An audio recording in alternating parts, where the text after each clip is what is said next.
20090401. Di video ini saya akan membahas mengenai publik dalam public relations. Tapi sebelum itu saya akan menjelaskan salah satu definisi dari public relations. Public relations merupakan tindakan komunikasi yang dilakukan kepada publik internal maupun publik eksternal, di mana terjadi komunikasi dua arah dalam rangka menguatkan citra sebuah organisasi. Dari penjelasan definisi tadi, kita akan membahas apa sebenarnya publik yang dimaksud di dalam definisi PR tersebut, siapakah publik ini, dan publik ini terdiri dari apa saja yang akan menjadi bagian dari pekerjaan seorang public relation.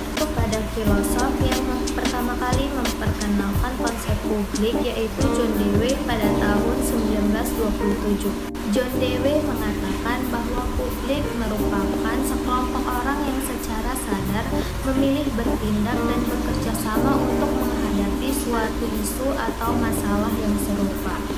Definisi yang dibuat oleh John Dewey ini kemudian diadopsi dan diadaptasi oleh James Grunig dan Todd Hahn. Melengkapi definisi publik yang disampaikan oleh John Dewey pertama kali, maka Grunig dan Hahn memberikan definisi publik sebagai sekelompok orang yang memiliki kesamaan kepentingan terhadap isu tertentu dan bersama-sama bergerak secara kolektif. Nah, dari definisi yang dibuat oleh Grunig dan Hahn ini, maka kemudian mereka memberikan tipe-tipe publik sebagai berikut. Yang pertama, non-publik, di mana organisasi tidak memiliki kepentingan terhadap kelompok, sebaliknya juga kelompok tidak memiliki kepentingan terhadap organisasi tersebut. Sebagai contoh, non-publik ini dimaksudkan adalah orang-orang atau sekelompok orang yang tidak memiliki masalah terhadap organisasi atau lembaga yang dinaungi oleh seorang pihak. Kedua, laten publik. Laten publik ini adalah sekelompok orang yang memiliki ancaman terhadap keberadaan organisasi atau lembaga. Ketiga, aware publik. Aware publik ini dimaksudkan adalah publik yang memahami akan adanya potensi masalah bersama baik untuk mereka maupun organisasi. Yang keempat adalah aktif publik.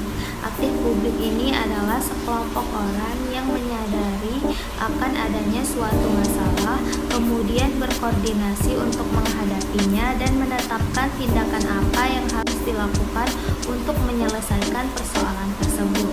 Nah, dari 4 tipe publik ini, saya akan merangkum publik yang menjadi sasaran khalayak PR yang terdiri dari publik internal dan publik eksternal. Di mana di dalam publik internal terdiri dari karyawan, keluarga karyawan, pemilik modal, manajemen perusahaan, dan lain-lain. Dalam publik eksternal terdiri dari masyarakat yang ada di sekitar organisasi, masyarakat luas, calon karyawan, calon investor, konsumen, distributor, dan pemerintah serta media massa. Dari penjelasan-penjelasan sebelumnya, maka peran dari seorang praktisi PR adalah mengidentifikasi tipe-tipe publik yang akan menjadi target sasaran bagi program-program komunikasi yang akan dibuat. Akan tetapi, Grunig dan Hahn meyakini bahwa kesalahan yang biasanya dibuat oleh seorang PR karena mereka memulai menyusun program komunikasi ketika publik telah menjadi aktif. Padahal ketika publik sudah menjadi aktif, maka akan sulit bagi mereka untuk menerima pendapat dari orang lain atau untuk kita merubah pendapat dari publik yang sudah menjadi aktif tersebut. Mengacu pada semakin luasnya komponen publik yang berkepentingan terhadap organisasi, maka semakin beragam isu dan persoalan yang akan menerpa sebuah organisasi. Karena publiknya semakin luas, maka persoalannya pun akan semakin kompleks.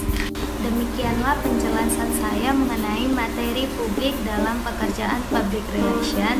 Lebih dan kurangnya saya memohon maaf. Saya sudahi dengan wassalamualaikum warahmatullahi wabarakatuh.